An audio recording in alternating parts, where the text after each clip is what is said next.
Yeah, so I got one for us today because this is something I've been watching for a minute on YouTube, just the debate back and forth. And so I want y'all's opinion, what y'all think about Kenyon Martin versus Draymond Green. Like, to me, just from the era I came from, where we're a little older. Kenyon Martin was that guy off a broke leg coming out of Cincinnati. I remember that.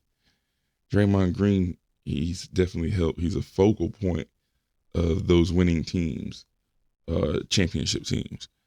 But him versus Kenyon Martin, it's a joke.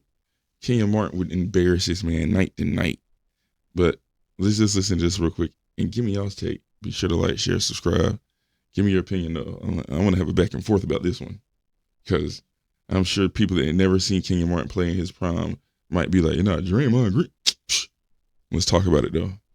Check this. Was a better player to me.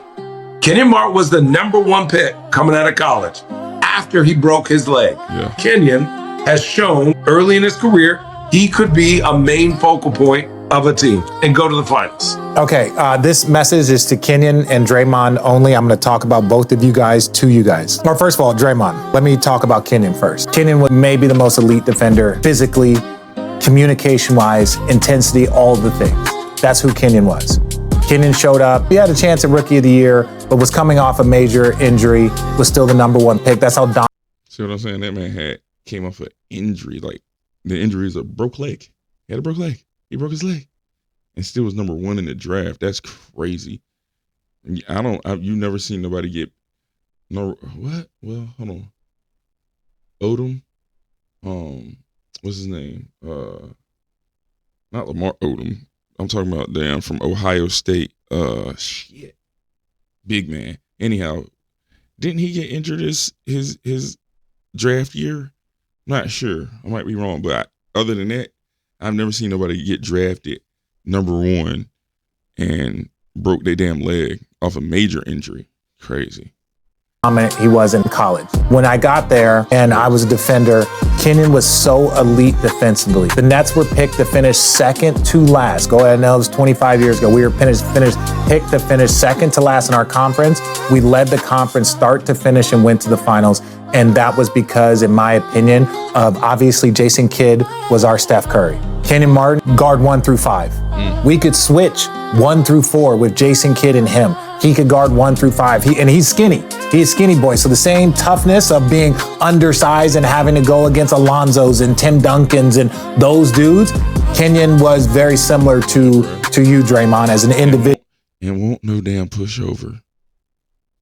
I mean, Draymond's not a pushover either, but I don't see how people intimidated Draymond. Like, he sucker choked out Rudy Gobert.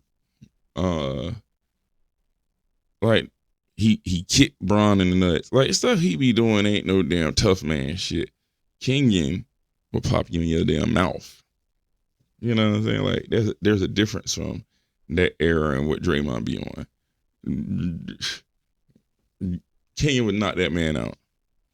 It's crazy. He underachieved. That's wild. That would fight against people. Kenyon Martin was both of y'all have been to anger management, and rightfully so. Both of you guys have. And I've played with both of you, and you both need it, and it's also both of your guys' superpower, that intensity. So I'm not surprised that two alphas in this space don't get along.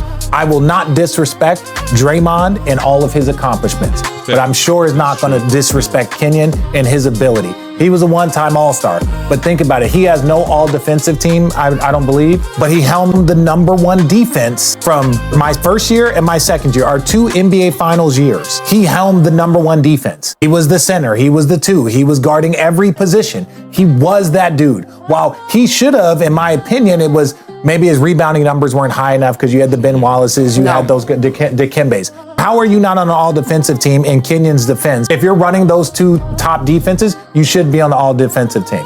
We went to 2 NBA Finals. We were tied 2-2 with Tim Duncan and the Spurs. Obviously, we lost to Shaq and them. We won 10 straight in the postseason. back in 2002. 10 straight in the postseason, Dre. You know how hard that is. That's intensity, that's focus, that's locked in. 10 straight. Then we follow it up. So we swept the Knicks next year. So we won 14 straight games versus our conference.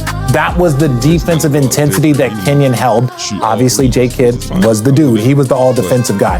Kenyon should have been there. Kenyon was elite. And let me show you how elite he is. Kenyon was so elite, we never went to the finals again without him. We never went to another conference final.